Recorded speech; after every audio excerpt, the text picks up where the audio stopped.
성도들 반갑습니다. 주 안에서 한 주 잘 보내고 계신지요? 오늘은 사도행전 네 번째 시간입니다. 지난번에는 사도행전 8장부터 12장까지 내용으로 이제 주의 복음이 예루살렘을 넘어서 온 유대와 사마리아까지 확장되는 과정에 대해서 다루었었습니다.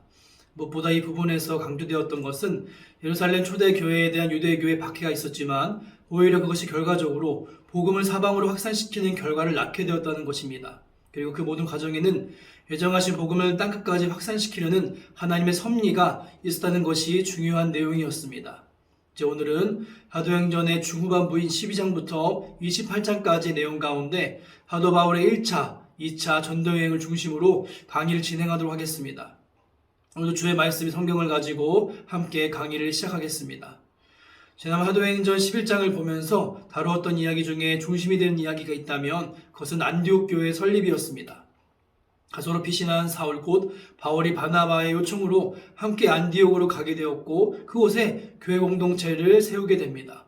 이렇게 세워진 안디옥 교회는 크게 부흥하여서 최초의 이방인 중심의 교회로 자리매김하게 됩니다. 그리고 팔레스틴에 임한 대흉년으로 인하여서 공공에 처하게 된 예루살렘 교회를 구제하는 일 또한 하게 됩니다. 이 모든 것이 하나님의 역사요 섭리였습니다.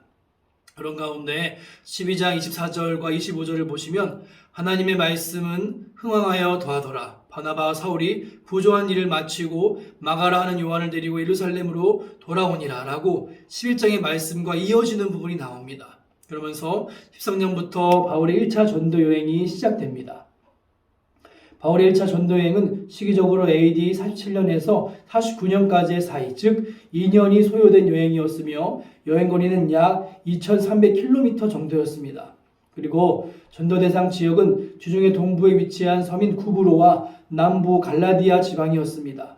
이는 교통수단이 발달한 현대의 기준에 비추어 보면 그다지 먼 거리가 아니겠지만 주로 배편과 도보로 이동할 수밖에 없었던 그 바울 당시의 상황으로 비추어 본다면 결코 짧은 거리가 아니었습니다. 뒤의 내용이지만 3차 전도여행 시기에 기록한 고린도후서 11장 말씀을 보시면 바울 당시의 장거리 여행의 고충이 어떠했는지를 충분히 짐작할 수 있습니다. 말씀을 보시면 여러 번 여행하면서 강의 위험과 강도의 위험과 통족의 위험과 이방인의 위험과 시내의 위험과 광야의 위험과 바다의 위험과 거짓 형제의 위험을 당하고 또 수고하며 애쓰고 여러 번 자지 못하고 줄이며 목마르고 여러 번 굶고 춥고 헐벗었노라라고 기록되어 있습니다. 그럼에도 이런 과정이 있었지만 바울은 성실히 주님이 주시는 말씀과 계획에 순종함으로 나아갑니다. 오늘 말씀 순서를 따라 보시면 첫 문단인 13장 1절부터 3절은 1차 전도여행의 시작 기사로서 성령의 지시를 따라 안디옥 교회가 바나바와 사울을 선교사로 파송하는 장면을 보도하고 있습니다. 이 기사의 서두에 선지자들과 교사로 불리는 5명의 안디옥 교회의 지도자들의 명단을 열거하고 있는데 선교사로 파송될 바나바와 사울의 이름도 그 명단에 포함되어 있습니다. 이러한 사실은 안디옥 교회가 교회의 핵심 인물, 곧 영적 지도자로서의 역량이 검증된 인물을 선교사로 파송되었다는 것을 보여주면서 이는 그만큼 교회의 선교 사명이 다른 어떤 사명보다도 중대한 의미를 지닌다는 것을 시사해 준다고 볼 수 있습니다. 다음 4절부터 12절은 바나바와 사울의 첫 선교지인 구브로 사역을 보도하고 있습니다. 구브로 섬은 안디옥 항구인 실루기아에서 약 120km 떨어진 지중해에 위치한 섬으로 배편으로는 만 하루 정도의 항해 시간이 소요되는 곳이었습니다. 구브로 섬에 도착한 바울과 바나바는 우선 섬의 동부에 위치한 항구인 살라미에서 유대인 회당을 순회하며 전도합니다. 이어 온 섬을 다니며 전도하다가 살라미 반대편 항구이자 구브로의 수도인 바보에 이르러 구브로의 총독 서기오 바울을 전도하게 이릅니다. 더불어서 총독 서기오 바울의 전도 과정에서 이를 회방하는 유대인 거짓 선지자이며 마술사인 바예수가 바울의 책망을 듣고 눈이 멀어 또한 그렇게 되는 일화가 소개되고 있습니다. 다음 13장 13절부터 52절의 긴 내용의 부분은 바울과 바나바의 비시디아 안디옥에서의 사역을 보도합니다. 여기서 눈여겨볼 것은 이제껏 바나바와 사울의 이름 순으로 언급되던 것이 바울과 그 동행자들 또 혹은 바울과 바나바의 순으로 언급되기 시작했다는 것입니다. 이것은 작은 차이일 수 있지만 선교 여행 중 자연스럽게 바울이 선교팀의 주축으로 주역으로 부각되었음을 시사해 준다고 볼 수 있습니다. 그리고 다음으로 구브로 섬의 바보에서 배를 탄 바울 일행은 소아시아 남부의 항구인 밤빌리아의 버가라는 지역에 도착합니다. 근데 이때 바울과 바나바의 조력자로 동행하였던 마가 요한은 무슨 이유에서인지 선교 여행을 포기해버리고 자신의 집이 있는 예루살렘으로 돌아가게 됩니다. 이제 바울 일행은 버가에서 육로로 남부 갈라디아 지방으로 올라가서 선교 활동을 수행하기에 이릅니다. 그곳에 비시디아 안디옥이 있었는데 비시디아 안디옥은 남부 갈라디아 지방에서 첫 번째 사역지였습니다. 바울은 안식일에 유대인 회당에 설교를 하게 되는데 일단 청중들의 긍정적인 반응을 얻게 됩니다. 그리고 다음 안식일에 2차로 회당에 설교하게 되었을 때는 그 성에 수많은 사람들이 모이게 됩니다. 그러자 이를 본 유대인들은 시기가 가득하여서 바울의 전도여행을 비방하고 배척하는 태도를 보입니다. 이에 대해 바울과 바나바는 유대인들의 완악함으로 인해 복음이 이방인에게로 향하게 되었다고 하면서 메시아가 이방의 빛이 되리라고 하신 이사야 49장 말씀을 전하면서 자신들에게 적용하여서 이방 선교의 의지를 보여주면서 그 지역을 떠나게 되어집니다. 이어 14장 처음 부분은 이제 이고니온에서의 사역이 등장합니다. 이고니온은 비시디아 안디옥의 남동쪽 120km 지점에 위치한 도시로서 갈라디아 지방의 중심부에 위치한 도시였습니다. 이고니온에서는 전도 역시 또한 유대인과 헬라인의 허다한 무리가 믿는 결실을 얻게 됩니다. 그러나 이번에도 믿지 않는 유대인들이 이 두 사도를 돌로 치려는 음모를 꾸미게 되자 바울 일행은 루스드라와 더베로 옮겨서 전도하게 됩니다. 루스드라에서의 전도 사역 시 발생한 대표적인 사역을 이제 본다면 바울은 나면서부터 앉은뱅이 된 자 치유 이적과 루스드라인들의 두 사도에 대한 제사 시도 사건이라고 설명할 수 있습니다. 14장 8절에 바울이 나면서부터 앉은뱅이 된 자를 치유하자 이를 본 사람들이 바울과 또한 바나바를 향해서 각각 그리스의 주신인 스스 곧 제우스와 그 전령신인 허메 곧 헤르메스를 오해하고 숭배하려고 합니다. 이 두 사도는 루스드라의 행위를 만류하면서 자신들이 복음을 전하는 것은 그들이 그러한 우상 숭배를 버리고 창조주이시며 참신이신 하나님께 돌아오게 하려 함이라고 그렇게 강력하게 증거합니다. 그리고 이제 1차 전도여행의 마지막으로 유대인들의 바울 박해와 바울의 불굴의 믿음 및 수리아 안디옥 교회로의 귀환 과정을 보도함으로 이어집니다. 먼저 비시디아 안디옥과 이고니온에서의 바울의 복음 증거를 회방하고 대적하는 유대인들이 루스드라까지 쫓아와서 무리를 선동하며 바울 돌로 치는 사건이 나옵니다. 유대인들은 바울이 죽은 것으로 여기고 성 밖으로 끌어내버립니다. 아마도 고린도후서 11장 25절에 한 번 돌로 맞았다라는 이러한 언급은 바로 이때의 사건을 가리키는 것처럼 보입니다. 또한 갈라디아 남부의 이 지역 선도들에게 보내는 서신서인 갈라디아서에 언급된 예수의 흔적이란 또한 이 말도 아마 이때 입은 상처의 흔적을 가리키는 것으로 학자들은 추정하고 있습니다. 어쨌든 바울이 사건으로 정말 실제의 죽음의 지경까지 이르러던 것으로 보입니다. 그러나 바울은 기적적으로 호생하였으며 불굴의 믿음으로 더베로 가서 복음을 전합니다. 그리고 다시 안디옥 교회로 귀환하는 길에 루스드라와 이고니온, 비시디아 안디옥 등 예전에 방문하였던 전도 지역을 역순으로 방문하여서 장로를 세우는 등의 교회를 굳게 세우는 사역을 수행하기에 이릅니다. 그러면서 바울은 마지막으로 버가에서 전도한 후 아달리아를 거쳐서 수리아 안디옥으로 귀환함으로써 제1차 전도 여행을 종결하게 됩니다. 이러한 1차 전도여행에서 나타나는 전도여행의 의의를 살펴볼 수 있는데요. 첫 번째로 바울의 전도여행이 이방인 선교를 본격적으로 시작하는 그러한 시발점의 의미가 있고, 둘째로는 사도행전 1장 8절에 나타난 주님의 선교지사 명령을 감당하는 중심축이 예루살렘 교회에서 안디옥 교회로 이동되었다는 것입니다.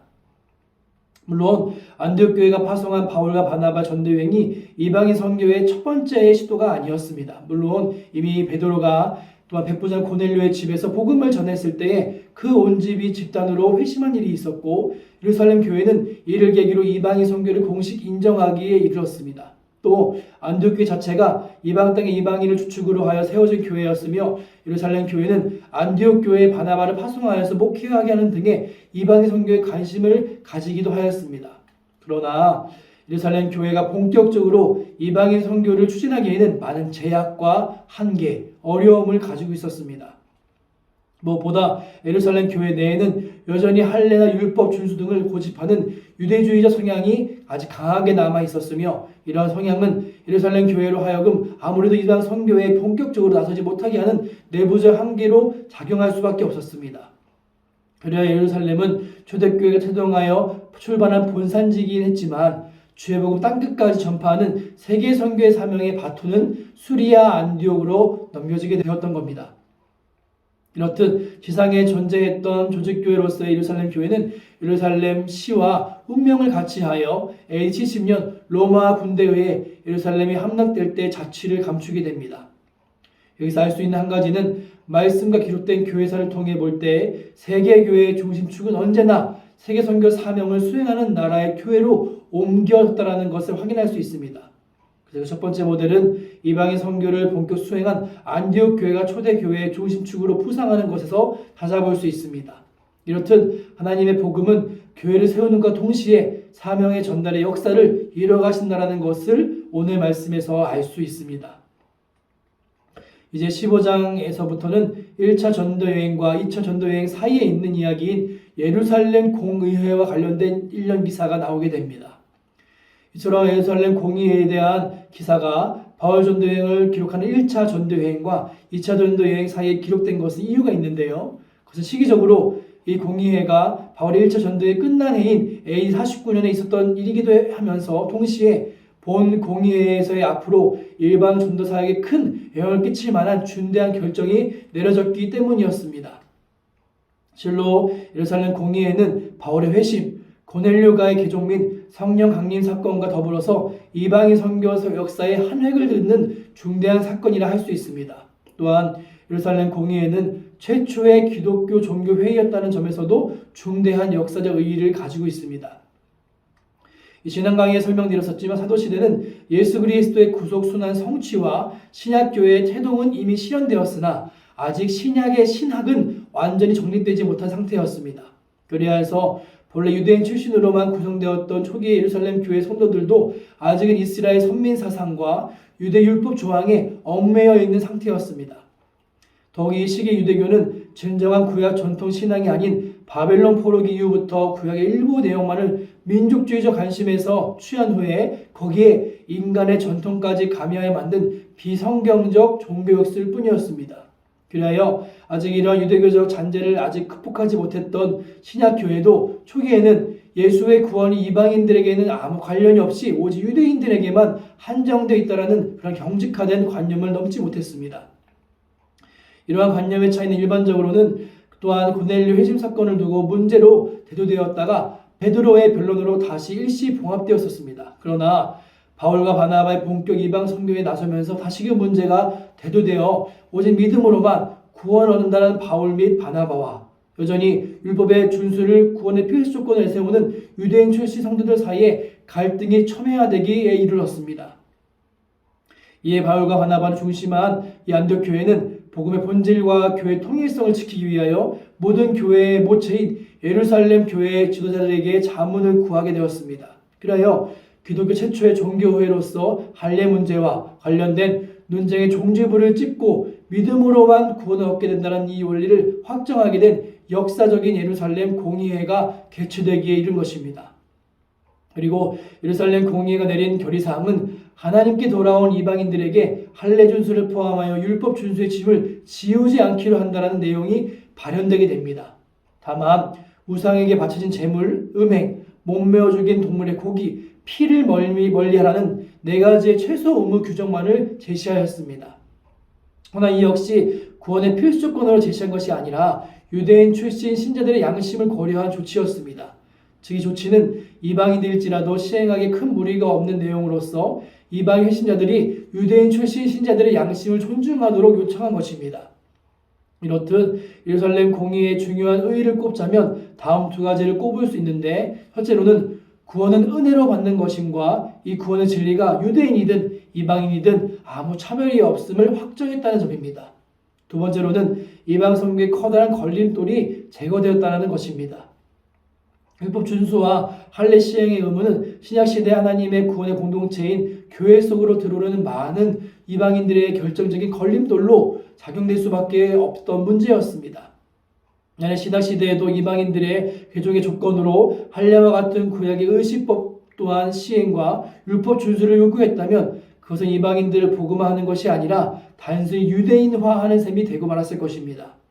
다행히도 성령의 주도와 간섭 속에서 공의회는 유대인과 이방인 간의 교제와 연합을 위하여 합의한 이 네 가지 항목 외에는 이방인들에게 어떤 짐도 지우지 않는 결정을 내렸습니다. 이로써 이방인 성경의 커다란 걸림돌 하나가 제거된 셈이었으며 사도행전의 맥락 속에서 이제 바울의 이방 선교는 지속하여 확장될 수 있었던 것입니다. 이제 예루살렘 회의가 마무리되는 15장 36절부터는 다시 바울의 2차 전도 여행이 시작됩니다. 바울의 2차 전도 여행은 시기로 AD 49년부터 52년까지 약 3년간에 걸쳐 이루어진 여행이었습니다. 그 여행 거리는 대략 4,500에서 5,600km로 1차 전도 여행에 비해 여행 거리가 2배 이상 정도로 길었습니다. 당연히 이 기간 동안 바울이 사역한 지역 역시 광범위합니다. 또한 본 여행 기간 동안 있었던 사역 및 여정에 대한 보도 내용 역시 3차례 전도여행 보도 내용 중 가장 많아 사도행전의 4장에 걸쳐 기록되고 있습니다. 이처럼 다소 복잡하고 긴 2차 전도여행의 여정을 우선 한눈으로 파악하기 위해 그 루트를 한번 먼저 제시하자면 다음과 같습니다. 지도를 보시면 안디옥에서 출발하고 수리아와 길리기아 지방, 다음으로는 남부 갈라디아 지역, 또한 무시아, 드로아, 필립보, 데살로니가, 베레아, 아덴, 고린도, 갱그레아, 또 에베소, 예루살렘 교회, 안디옥 귀환으로 이렇게 볼 수 있습니다. 그래서 처음에 또한 길리기아에서 드로아까지는 에게해의 동편 소아시아에 속해 있으며 빌립보에서부터 갱그레까지는 에게해 서편 및 헬라 세계에 속한 지역입니다. 그리고 헬라 중에서 빌립보와 데살로니가 및 베레아는 마게도냐 지방에, 아덴과 또한 고린도 및 갱그레아는 또 아가야 지방에 속해 있음을 알 수 있습니다. 2차 전도여행에서 중요한 부분만 몇 가지 다룬다면 먼저 출발인데요. 바울은 2차 전도여행을 시작하기 앞서서 마가 요한의 동행 문제로 바나바와 다투고 헤어지게 됩니다. 대신 바울은 실라를 또한 동역자로 택하여 동행하게 되며 또한 남부 갈라디아 지역에서는 디모데를 만나 전도여행에 합류시키게 됩니다. 그 이름은 명시되지 않지만 이후 번서의 저자인 누가도 전도여행에 도중에 합류하게 됩니다. 이후 16장 6절부터는 바울이 마게도냐인의 환상을 통해 여행 진로를 변경하게 되는 내용을 보도합니다. 바울은 아마도 상당 기간 소아시아 지방에서 전도 사역을 수행하려 했던 것으로 보입니다. 그러나 저녁에 더 이상 소아시아에서 말씀을 전하지 못하게 하심으로 부르기아와 갈라디아 지방을 거쳐서 소아시아의 북서쪽에 위치한 무시아의 경계 지역에 이르게 됩니다. 여기서 바울은 무시아의 북동쪽 곧 흑해 남부 연안에 위치한 비두니아 지방으로 가기를 시도했습니다. 그러나 여기에서도 예수의 영, 곧 성령이 허락지 않으시자 무시아를 거쳐서 가려고 했던 방향의 정반대 쪽인 서쪽으로 진행하여서 이제 드로아에 도달하게 됩니다. 그래서 바울은 드로아에서 마게도냐로 건너와서 우리를 도우라고 요청하는 마게도냐인의 환상을 보게 됩니다. 이 환상을 통해 바울 일행은 하나님의 뜻임을 깨닫고 마게도냐로 떠나게 됩니다. 이는 곧 바울의 선교 지경의 대륙을 경계를 넘어서 이제는 유럽으로까지 넓혀지게 됨을 알 수 있습니다. 16장 11절부터 17장 15절까지는 마게도냐 지방에서 전도 사역이 나타납니다. 이 중 11절부터 40절의 내용은 빌립보에서의 사역이 나옵니다. 빌립보에서의 사역의 첫 번째는 바로 바울이 유럽 선교 사역의 첫 열매를 할 수 있는 자주장사 루디아가 회심하게 됩니다. 그리고 저 여러분 잘 아는 사건인 감옥에 갇힌 바울과 실라가 주의 능력을 경험하고 이로 인해 빌립보 감옥의 간수와 그원 식구들이 구원을 얻게 되는 일이 일어납니다. 이어 17장 초반과 중반은 데살로니가에서의 사역과 베레아 사역을 각각 포도하고 있습니다. 도에서 바울의 사역을 통해 유대인들을 포함하여 경건한 헬라인들과 귀부인들 등 많은 사람들이 회심하였으나 데살로니가의 적대적인 유대인들이 또 바울을 해하려 하자 바울은 동행자인 실라와 디모데를 두고서 혼자 아덴으로 단독 피신하게 됩니다. 그리고 후에 17장 16절에서 18장 22절은 아가야 지방에서의 전도 사역을 또한 다루며 안디옥 교회로의 귀환 여정에 대해서도 보도합니다. 그 중에서도 아덴과 고린도의 사역을 보면 바울은 아덴에서는 소수의 회심자만을 얻는데 그쳤으나 고린도에서는 수많은 고린도인들이 바울의 전도를 통해 회심하게 됩니다. 그러나 유대인들의 대적과 해방도 여전하였는데 바울은 끈질긴 유대인들 핍박으로 말미암아 두려워하게 되었습니다. 그러나 주께서 환상 중에 나타나셔서 바울의 고린도 사역을 격려하셨으며 이에 바울은 유대인의 배척 속에서도 1년 6개월이라는 비교적 오랜 기간을 고린도에 머물며 사역하게 됩니다. 그리고 고린도에서 배를 타고 이제 갱그레아와 에베소를 거쳐서 안디옥 교회로 귀환함으로 바울의 2차 전도여행은 종료되게 됩니다. 이전에 살펴본 바울의 2차 전도여행의 특징 및 의의를 꼽자면 대표적으로 두 가지를 꼽을 수 있습니다. 첫 번째로는 앞서 설명드린 대로 바울의 선교 지역이 소아시아에서 유럽으로까지 확장되었다는 것입니다. 물론 바울은 수리아와 길리기아 여러 교회들 및 1차 전도여행 시 세웠던 남부 갈라디아 여러 교회들을 돌보는 것도 잊지 않았습니다. 그러나 바울의 2차 전도여행의 보다 중요한 의의는 바울이 에게해를 건너 마게도냐와 아가야 지방까지 복음을 전하였다는 것입니다. 이로써 1장 8절에서의 주님의 지상명령에 따라 예루살렘으로부터 시작된 복음 전파의 역사가 대륙을 건너 세계 문화의 중심지인 헬라까지 그 영역을 크게 넓히게 된 것입니다. 두 번째로는 바울의 2차 전도여행은 성령의 주도하심이 잘 나타난다는 것입니다. 바울은 이방인 사도로서 복음 전파 열정은 충만하였지만 형 상황에서 유럽으로 건너가 복음을 전해야 한다는 생각을 하지 못했습니다. 그러나 성령 하나님께서 소아시아에서 더 이상 복음을 전하지 못하게 하시고 더불어 비두니아로도 가지 못하게 하셨습니다. 그래서 바울은 여행 진로를 자신이 애초에 기획했던 것과 정반대 방향으로 바꾸어서 에게해 연안의 트로아로 향했고 거기서 마게도냐인의 환상을 봄으로써 유럽 선교의 그 방향을 결정하게 된 것입니다. 곧 유럽 선교의 방향을 정하신 분은 바로 성령 하나님이셨으며 바울은 성령의 지시에 순종한 것뿐이었습니다. 사실은 무엇보다 선교 사역의 주도권이 성령께 있다는 것을 잘 가르쳐 줍니다. 우리 사도행전을 통해서 배워야 할 중요한 주제가 있다면 그것은 아마도 성령의 주도하심과 인간의 순종이라는 이 주제일 것입니다. 사도행전은 무엇보다 성령의 주도와 사도들의 순종에 따른 복음 사역을 보여주는 책이라고 말할 수 있습니다. 그리고 특별히 2차 전도여행에서 그 인도하심이 두드러지게 나타나고 있는 것입니다. 그래서 단순한 사역만이 아닌 성도들의 인생의 여정 가운데 성령 하나님의 주도하심이 얼마나 절실히 요구되는지와 그에 대한 순종이 함께해야 한다는 것을 오늘 말씀은 저희에게 가르쳐 주고 있습니다. 오늘 강의는 이렇게 사도행전의 네 번째 파트인 사도 바울을 중심으로 진행된 1차, 2차 전도여행을 다루었습니다. 그럼 다음 주는 남은 전도여행인 3차 전도여행과 이제 로마로 향하는 바울의 여정을 다루려고 합니다. 아무쪼록 이번 한 주도 주의 동행하며 주 안에서 승리하실 성도분들 되시기를 소망합니다. 다음 주에 뵙겠습니다. 감사합니다.